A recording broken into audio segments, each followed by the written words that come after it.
So NASA's Artemis II mission, it's about to make history. But you know, beyond all the incredible rockets and the mind-bending orbital mechanics, there's a much more complex variable, the 4 human beings sealed inside that tiny capsule. Today we're going to look at a totally new kind of simulation, one that doesn't model the ship, but the astronauts themselves. All right, let's get into it. Yeah, you heard that right. For the first time since the Apollo missions, we are going back. Artemis II is a 10-day flyby around the moon. It's a journey that's going to test not just our tech, but the very limits of human endurance out there in deep space. It's an absolutely critical step if we're serious about having a sustained presence on the moon and, eventually getting to Mars. And meet the incredible crew who are going to take us there. You've got Commander Reed Wiseman, pilot Victor Glover, and mission specialists Christina Koch and Jeremy Hansen. This team is going to travel farther from Earth than any human in history. They're literally pushing the boundaries of what's possible. Okay, so this begs a really interesting question, right? When you think about all the engineering marvels that make this possible, what's the one thing we just can't easily predict? It's not the rocket, it's not the navigation, it's the people. Think about it like this. On one side of the coin, you have the hardware, the propulsion, the life support. We can model all of that stuff with unbelievable precision. But then there's the other side, the human system. That's driven by things like fatigue, stress, our own biological clocks. And those things are so much harder to predict, but they are every bit as critical to the mission's success. And that's really the crux of it, isn't it? We can test the hardware to its absolute breaking point, but the crew, well, they're often the biggest wild card in the whole equation. And it's this gap in our knowledge that led to something totally new, a simulator built not for the ship, but for the people inside it. It's called a human digital twin. Just imagine this. It's basically a synthetic, data-driven copy of an astronaut. This model can simulate their physical and mental state, how alert they are, how tired they are, their stress levels, for every single moment of the entire 10-day mission before they even blast off. And wow, this thing is complex. I mean, it's not just looking at one variable. It's pulling in everything from sleep cycles and cognitive performance to the actual environment inside the capsule, like the CO₂ levels. It can even model the effective countermeasures, like a perfectly timed cup of coffee, and whether the workload is being shared fairly across the entire team. So, to really get how powerful this tool is, first we'll set the stage for this historic mission.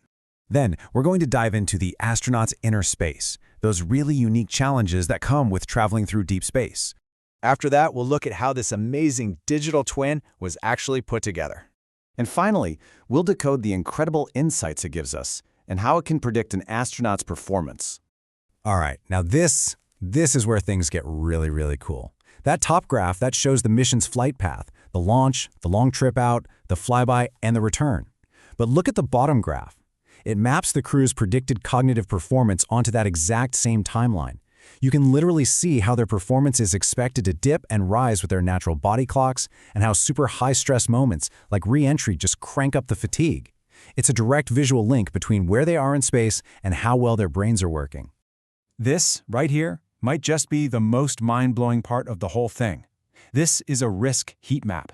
It predicts the chance of human error for every single hour of the entire mission. Those dark red zones, those are the hotspots, the times when risk is highest. And you'll notice it's not random at all. The risk is clustered, especially early on, and it lines up perfectly with those predictable lulls in our circadian rhythm. It's like having a fingerprint of mission risk before anything even happens. Okay, hold on. Before we jump into the next part, we need to understand a quick concept, the Gini coefficient. It's actually pretty simple. It's just a score for fairness. A score of 0 means everything's perfectly equal. Everyone's doing the same amount of work. A score of 1 means total inequality. One person is doing everything. And here's that Gemini score in action during the Artemis II mission. The simulator is tracking how work is spread out among all 4 astronauts. See those big spikes where the line shoots past that orange threshold? Those are moments where the workload is getting dangerously lopsided. And this is so important because an astronaut who is overloaded is an astronaut who is getting tired, and that increases the risk of a mistake for the whole team. So, the big question is, can we actually do anything about all this risk? And the answer is a resounding yes. This chart shows just how much of an impact simple things can have. Look at the bar on the left. That's the baseline mission, with all countermeasures in place. Now, what if we simulate the mission with no caffeine? The risk of error goes up. And what if we take away everything? No naps, no special lighting? The risk jumps way, way up. This is proof that we can actively manage fatigue and make the mission safer before the crew even gets on the rocket. You know, this kind of tech, its potential goes way, way beyond just space travel. So let's zoom out for a second and think about the future of any kind of high-stakes job, both here on Earth and out there. So I want to leave you with this really powerful thought from the guy who actually created the simulator. He asks, if we can build a digital twin to make sure 4 astronauts are safe and performing at their best on their way to the moon, shouldn't we be doing the same thing for surgeons, for pilots, for soldiers, for anyone in a high-stakes job? It really points to a future where we don't just engineer our machines, but we actually start engineering the best possible conditions for people to succeed.